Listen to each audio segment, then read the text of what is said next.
नमस्कार दोस्तों, गुरुकुल 21 के मेगा एपिसोड मैं बनूंगा सैकड़ापति में आप सभी का स्वागत है। आज हमारे सामने हमारे कड़े प्रश्नों का जवाब देने के लिए हॉट सीट पर विराजमान है कक्षा 12 की छात्र ऋचा यादव। दोस्तों, आप जानते हैं इस एपिसोड को चालू करने का जो प्रमुख उद्देश्य है कि अपने छात्रों को बेहतर तरीके से हम लोग आने वाले समय में संघर्षों के लिए तैयार किया जाए और आगामी जो कि बोर्ड की परीक्षाओं में उन्हें कैसे बेहतर अंक प्राप्त किया जाए, उन्हीं को ध्यान में रखते हुए हम लोगों ने इस एपिसोड को तैयार किया है। हमारे सामने है ऋचा यादव। ऋचा यादव, क्या आप इस एपिसोड को खेलने के लिए तैयार हैं? Yes sir. और तेज बोलिए जिससे ऑडियंस को सुनाई दे। Yes sir. अच्छा, खाकर ज्यादा आती हो लगता है। अब आपके सामने आपके विषय से संबंधित इतिहास, समाजशास्त्र, नागरिक शास्त्र, हिंदी या अन्य आपके पांचों विषय से संबंधित 15 सवाल हम चुनकर लाए हैं। आप खेल का नियम जानिए। आपके पास 2 लाइफ लाइन है, यानी आप 2 सवालों में अगर आप फंसती हैं तो आप ऑडियंस के पास जाकर उसके उत्तर को जान सकती हैं। और पहले सवाल पर आपको 10 रुपए का पुरस्कार मिलेगा। इसके बाद की आपके प्रत्येक सवालों पर आपको 5 रुपए का पुरस्कार मिलेगा। आखिरी 15वां सवाल आपको 20 रुपए दिलाएगा। तो आप खेलने के लिए तैयार हैं? तो आपके कंप्यूटर स्क्रीन पर रहा यह पहला सवाल। राज्यसभा का पदेन सभापति होता है। ऑप्शन ए प्रधानमंत्री, ऑप्शन बी राष्ट्रपति, ऑप्शन सी लोकसभा अध्यक्ष, ऑप्शन डी उपराष्ट्रपति। ऑप्शन डी उपराष्ट्रपति। ऑप्शन डी उपराष्ट्रपति को लॉक किया जाए। आपका पहला सवाल और पहला जवाब दोनों सही है। अब आपके कंप्यूटर स्क्रीन पर दूसरा सवाल है। हड़प्पा सभ्यता के किस पुरा स्थल को मृतकों का टीला कहते हैं? Option A Lothal, option B Harappa, option C Mohenjodaro, option D Kalibangan. Option C Mohenjodaro. Option C Mohenjodaro को लॉक किया जाए। आपका दूसरा जवाब सही होते होते सही हो गया। आप 15 रुपए जीत चुकी हैं। अब हम आगे बढ़ते हैं क्वेश्चन नंबर 3 पर, जो आपके कंप्यूटर स्क्रीन पर ये रहा। महावीर स्वामी का जन्म निम्न में से किस स्थान पर हुआ था? Option A Vaishali, option B Lumbini, option C Kundagram, option D Rajgriha. Kundagram. Option C Kundagram को लॉक किया जाए। लुम्बिनी पर आपने आंसर नहीं दे करके बिल्कुल सही किया, क्योंकि हमें लगा था कि आप लुम्बिनी पर देंगी और आप हॉट सीट से आपको बाहर कर दिया जाएगा। लेकिन आप हमारे मन के हिसाब से ना चल करके अपने मन के हिसाब से चल करके बहुत सही किया। आपका तीसरा सवाल भी सही निकला। अब आप चौथे प्रश्न पर बढ़ते हैं, जो आपके कंप्यूटर स्क्रीन पर रहा।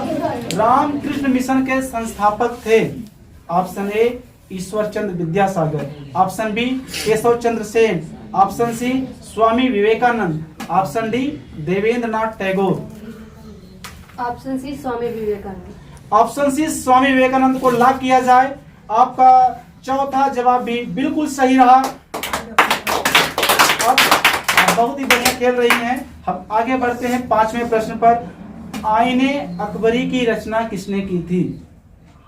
Option A Akbar, option B Abul Fazl, option C Nizamuddin, option D Gulbadan Begum. Option B Abul Fazl. Option B Abul Fazl को ताला लगाया जाए।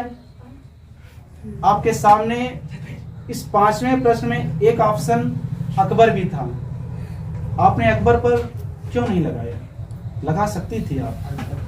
हो सकता है कि आपका सवाल सही हो जाता, लेकिन आप दिमाग से खेल रही हैं। आपने ऑप्शन बी को लॉक किया है, तो कंप्यूटर महाशय ऑप्शन बी सही है। ऑप्शन बी बिल्कुल सही है। अब छठे प्रश्न पर हम लोग बढ़ते हैं। बाबर की आत्मकथा तुजुक ए बाबरी किस भाषा में लिखी गई है? इस प्रश्न का ध्यान से जवाब दीजिएगा, क्योंकि हमने इसे कई जगह पर देखा है कि कई बड़ी परीक्षाओं में इस प्रश्न पूछा गया है। इसके ऑप्शन है। ऑप्शन ए अरबी, ऑप्शन बी फारसी, ऑप्शन सी तुर्की, ऑप्शन डी अफगानी। ऑप्शन सी तुर्की। ऑप्शन सी तुर्की। आपके पास लाइफ लाइन भी है, लाइफ लाइन ले सकती हैं कि आपके ही जवाब को लॉक किया जाए? अच्छा, ओवर कॉन्फिडेंस। ऑप्शन सी को कंप्यूटर वहां से लॉक किया जाए, तुर्की। बिल्कुल सही जवाब। अब आपके कंप्यूटर स्क्रीन पर रहा ये 7वां बड़ा सवाल। भारत का पहला वायसराय कौन था? Option A Lord Clive, option B Lord Cornwallis, option C Lord Canning, option D Lord Ripon. Option C Lord Canning. Option C को लॉक किया जाए कंप्यूटर महाशय, लॉर्ड कैनिंग को। ये क्या, आपने 7वें प्रश्न का उत्तर भी सही बता दिया। बिल्कुल सही जवाब। क्या कंप्यूटर महाशय कैसे प्रश्न पूछ रहे हैं आप बजा नहीं पा रहे हैं। अब आपके कंप्यूटर स्क्रीन पर रहा ये 8वां सवाल। गौतम बुद्ध ने किस नदी के तट पर तपस्या की थी? Option A Ganga, option B Yamuna, option C Niranjana, option D Kosi. Lifeline या फिर दिमाग का इस्तेमाल। आप बहुत अच्छा खेल रही हैं। लाइफ लाइन नहीं लेंगी तो आप इसका आंसर बताइए। Option A Ganga, option B Yamuna, option C Niranjana, option D Kosi. अच्छा, इधर लीजिए। Option C Niranjana. Option C Niranjana को लॉक किया जाए। आपका 8वां क्वेश्चन भी सही रहा। इतना कॉन्फिडेंस आपके अंदर आता कहां से है? गुरुकुल से। अच्छा, तो ठीक है। अब 9वां सवाल। राजस्थान के खेतड़ी अंचल में हड़प्पा सभ्यता के लोग क्या मंगाते थे? हड़प्पा सभ्यता। नंबर ए सोना, नंबर बी तांबा, ऑप्शन सी चांदी, ऑप्शन डी लोहा। इसे ऑडियंस से पूछना चाहते हैं। क्या हुआ, बड़ी जल्दी कॉन्फिडेंस गड़बड़ हो गया? तो कंप्यूटर महाशय से ऑडियंस के पास भेजा जाए। राजस्थान के खेतड़ी अंचल में हड़प्पा सभ्यता के लोग क्या मंगाते थे? ऑप्शन ए सोना, ऑप्शन बी तांबा, ऑप्शन सी चांदी, ऑप्शन डी लोहा।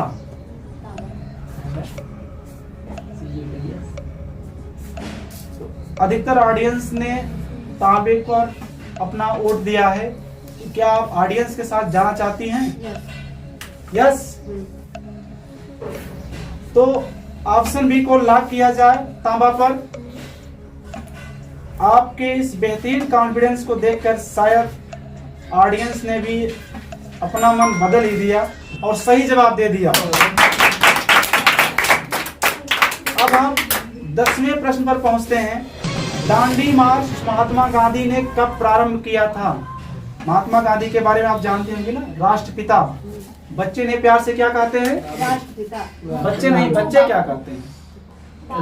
बापू। बापू। महात्मा गांधी को बच्चे प्यार से बापू कहते हैं। तो दांडी मार्च महात्मा गांधी ने कब प्रारंभ की थी? ऑप्शन ए 6 अप्रैल 1930, ऑप्शन बी 6 मार्च 1930, ऑप्शन सी 12 मार्च 1930, ऑप्शन डी 12 फरवरी 1930। 12 मार्च 1930।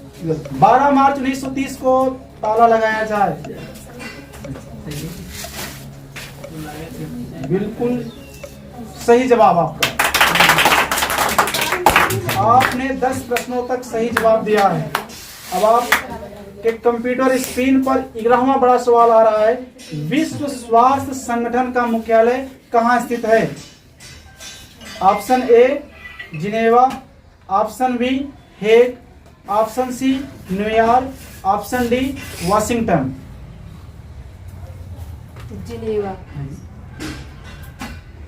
जिनेवा को लॉक किया जाए। प्रश्न था कि विश्व स्वास्थ्य संगठन का मुख्यालय कहाँ स्थित है? Option A Geneva, option B Hague, option C New York, option D Washington. तो आपने न्यूयॉर्क पर क्यों नहीं लगाया? न्यूयॉर्क भी तो संयुक्त राष्ट्र संघ का वहां पर क्या है, मुख्यालय है, तो विश्व स्वास्थ्य संगठन का मुख्यालय था। तो आपने न्यूयॉर्क को ना चुन करके बहुत ही सही किया है। आपका जवाब ए बिल्कुल सही है, जिनेवा सही है। आप 11 प्रश्नों तक जीत चुके हैं। अब आपके कंप्यूटर स्क्रीन पर 12वां सवाल रहा है, नाटो की स्थापना कब की गई थी? Option A 1945, option B 1949, option C 1948, option D 1955।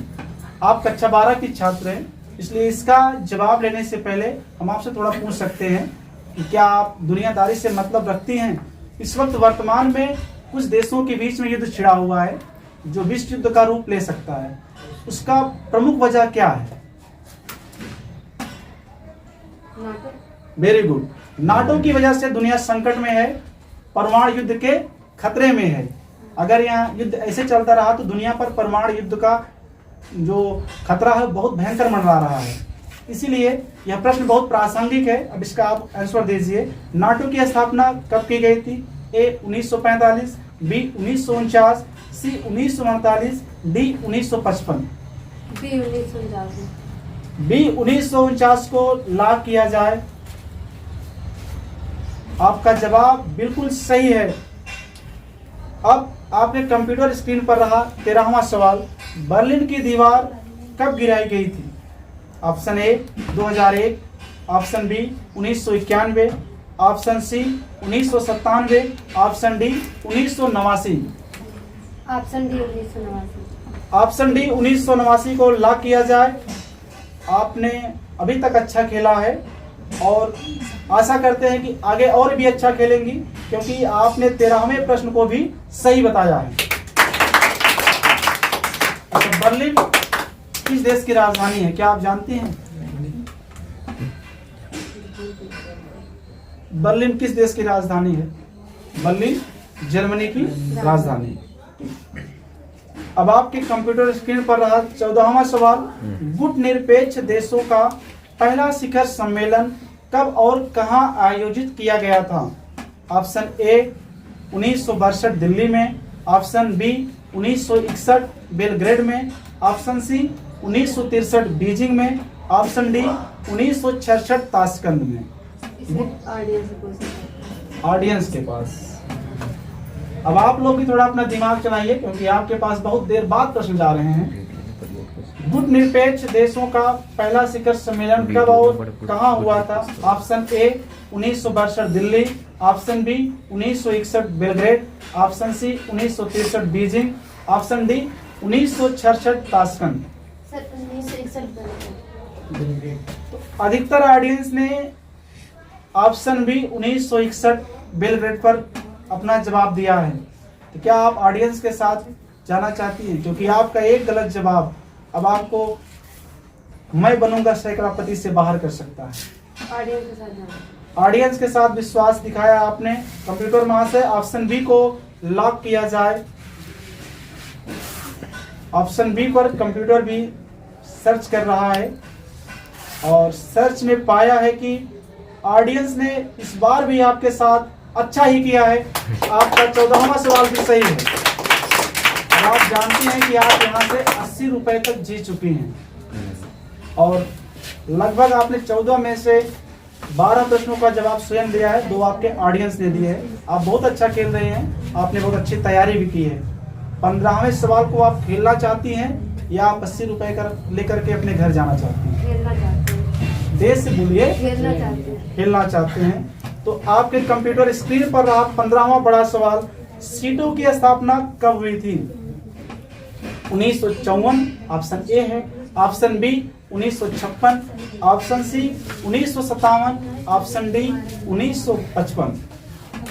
1954। Option A 1954 को लॉक किया जाए। आपने अभी तक बहुत बढ़िया खेला है और आखिरी 15वें क्वेश्चन को भी बढ़िया से खेला है। आप मैं बनूंगी सैकड़ापति की दूसरी विजेता हैं। बहुत बहुत धन्यवाद आपको। तीसरी।